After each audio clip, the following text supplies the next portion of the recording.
We came from the same place, you know. The only difference between you and me, we were both Wall Streeters, we were both gold bugs. The only difference is somewhere along the line, I embraced Bitcoin. And I didn't embrace it like I'm moving all my money to Bitcoin. That's not what happened. But what happened to me was I listened to Tom Lee in 2019. I was in Bermuda, and I was on actually a bank opening in Bermuda. And I had the chance to sit around with Tom Lee for 3 days. And I said, hey, Tom, where do you think this Bitcoin stuff's going? And he's like, $1 million. And I'm like, it's $5,000, Tom. And he's like, it's going to $1 million. And he gave me the reasons. I said, I got to stop screwing around with this crypto, just like Peter Schiff did. And I got to take a meaningful position. And I did. And that meaningful position now is the majority of my net worth.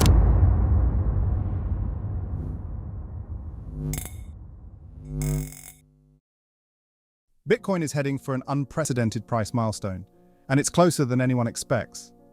According to Fred Krueger, a seasoned investor and Wall Street veteran, who foresees a financial tidal wave that could catapult the cryptocurrency to historic highs. Fred Krueger discusses his Bitcoin success with skeptic Peter Schiff, who adamantly denies Bitcoin's value.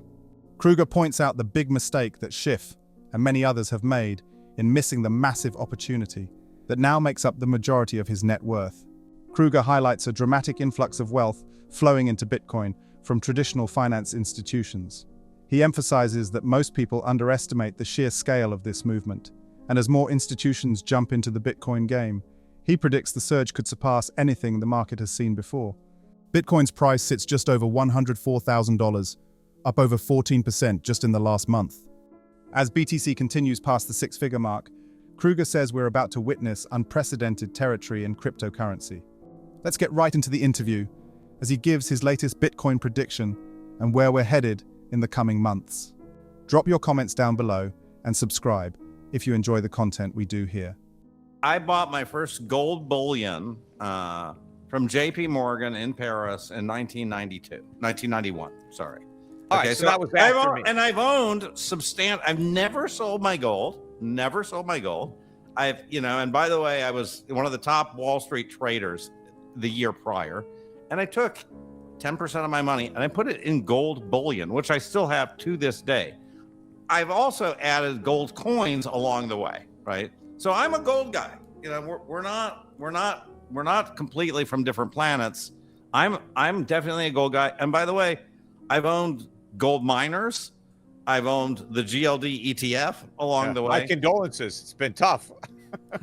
Listen, so what I'm just saying is, like, we came from the same place, and since then I've been buying more Bitcoin. I continue to buy more Bitcoin. You've never sold any of it? Not any meaningful amount. I mean, unlike you, I've used Bitcoin, right? So I have wallets. I understand.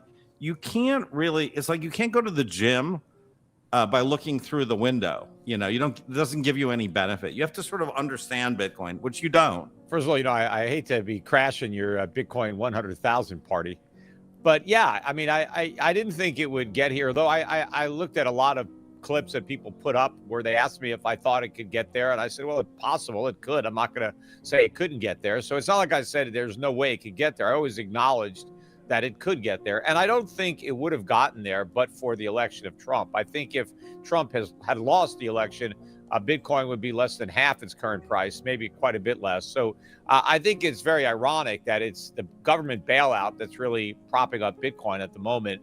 I think a lot of it has to do with the prospect that the U.S. government is actually going to buy Bitcoin. But I don't see anything unique about it other than the fact that, yes, a lot of people have built infrastructure around it. I see all that as a complete waste. And there are a lot of people who are in this cult who just believe that it's so special and so unique. But everything about it, to me, just screams like it's a bubble, like it's a speculative mania. I mean, ever since I first saw Bitcoin, when it first started, 2009, 2010, it hasn't changed anything. I mean, it's enriched some people who bought it, but ultimately at the expense of those who don't sell. I mean, the people who bought it early and sell it, but nobody's life has changed. It's not, they compare it to the internet. Well, 15 years into the internet, I mean, my life was completely changed by the internet. In fact, I mean, we're on the internet now. I mean, I use the internet all the time. I don't use Bitcoin at all. And even the people that own it rarely use it for anything. I mean, they just buy and sell it, but they could buy and sell something else. When I bought my first Bitcoin in 2013, and I didn't take it seriously at all, and I sold my first Bitcoin in 2013 as well, right? And I didn't take it seriously. And my objections to it were very similar to yours. Like, I basically came to it and I said, what's special about Bitcoin?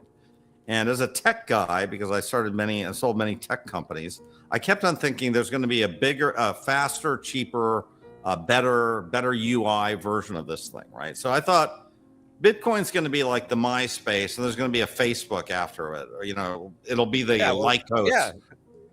And that literally it took me 6 years to get over that objection, right? Because I kept on going to, what's to stop somebody else from just making a better one of these things, right? A recent prediction from renowned crypto analyst Plan B has captured the attention of the cryptocurrency world, driven by the growing influence of Bitcoin ETFs. But that's just the beginning of an extraordinary forecast that lays out Bitcoin's price journey through 2027. From January through July, he predicts that we'll see a chain of events that will bring its price from 200,000, climbing all the way through 2025, hitting 500,000, and even a scenario where Bitcoin hits $1 million by the end of next year. What is there?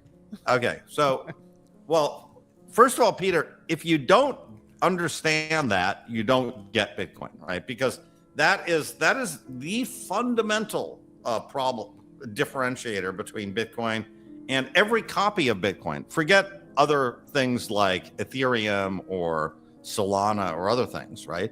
But just there's many copies of Bitcoin. There's yes, I know. There's a bunch of them, right? Yes. So why is Bitcoin more valuable than Bitcoin Cash or Litecoin, right? There are very small differences between the code of Litecoin and Bitcoin, very small, right?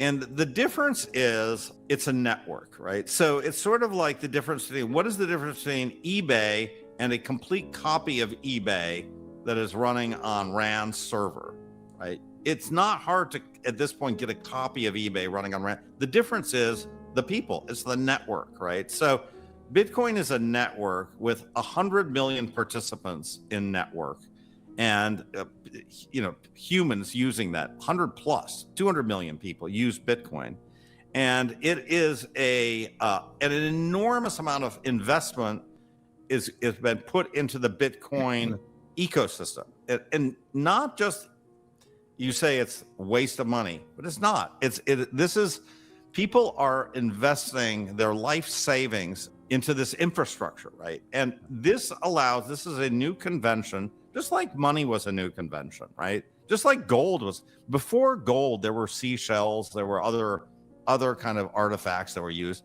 Eventually, gold and silver became, the two that sort of won, and eventually gold won over silver. And I think, this is just a better form of money that is it will replace gold. It will replace fiat. There's no chance that gold goes back. We go back to the gold standard. There's none, zero. Well, we're certainly not going to go to a Bitcoin standard. I think there's an incredibly high chance that we go to a Bitcoin standard. That's the problem. And if we do, Peter, it's probably going to happen in your lifetime too. I get that gold has some use cases. Well, what do you mean some use case? It's the most useful metal that there is. There's no other metal that you can do as much with. What do people actually use gold for, other than? Oh, come on. I mean, look, the stuff that people say about Bitcoin is actually almost as ridiculous as the stuff they say about gold, to try to claim that gold has no value either. So what's wrong with Bitcoin? I wanted to talk more about this idea, this network that you say makes Bitcoin so valuable, because there's so many people that are in this network. They're not captive there. It's not like they can't decide they don't want to be a part of it anymore. I think a lot of the money in Bitcoin, especially all the new money that's now sitting in these ETFs, they're not married to this. This is a trade. This is, hey, I bought this because I think it's going to go up, and I'm going to sell it one day, and I'm going to have a lot more money than when I bought it. right? They're not going to hodl till they die. They're not going to the grave with their Bitcoin. But I think that all this appeal is going to fizzle, and that the size of the network, just like you mentioned, MySpace had a big network of people, but then Facebook came along and it created a bigger network. And, you know, Facebook is on the way out. I don't know. That's why they bought Instagram, because Instagram started to disrupt Facebook. And now you got TikTok that's bigger than it, you know, that's more important than Instagram. I mean, things change. Well, And, you know, yes, but this is where the technological background actually hurts. And this is why VCs typically have not figured out Bitcoin. Like, you talk to most Silicon Valley VCs, they're not long Bitcoin. And the reason is they think it's going to get replaced by better, faster, cheaper, right?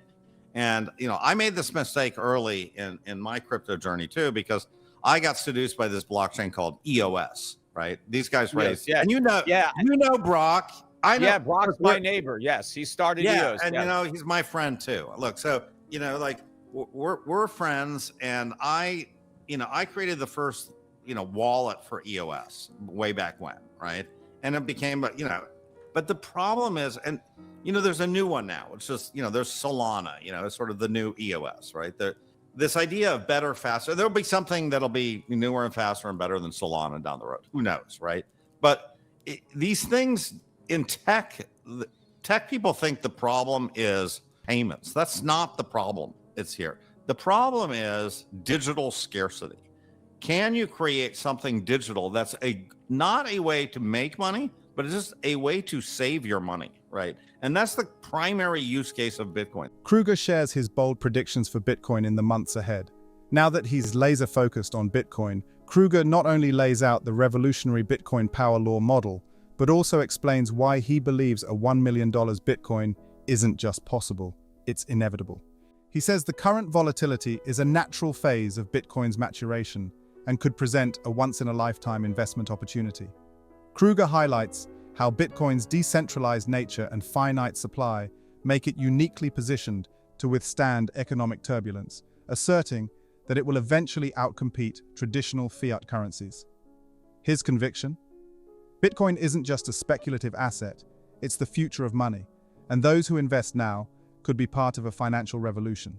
What do you think about Fred Krueger's prediction for Bitcoin and where he sees the world of crypto in the months ahead? Comment down below. Thanks so much for watching. Don't forget to hit the like button and subscribe for more content just like this. We'll see you in the next video.